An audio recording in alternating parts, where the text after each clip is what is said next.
Everybody, it's Danny here with Danny Reviews. And if you collect album art or vinyls, then this here is a floating shelf, a 3-tier floating shelf that would hold, let's see, 812 records.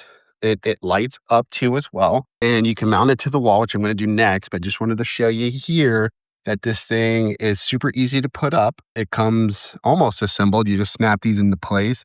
And then you get this little controller here because it does light up. So if I could turn it off and on, and we can control the brightness too as well. So this really sets the mood. So, when people or company come over and you want to highlight some of your favorite records or your vinyls, you can go ahead, turn this on. And this just looks really cool as a floating shelf on your wall to display those vinyls that you're most proud of, right? Maybe above your record player, bring back some of that nostalgicness. So I really recommend this 3-tier shelf to display those records versus just them being in a pile.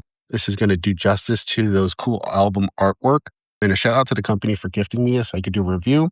Highly recommend picking up this shelf.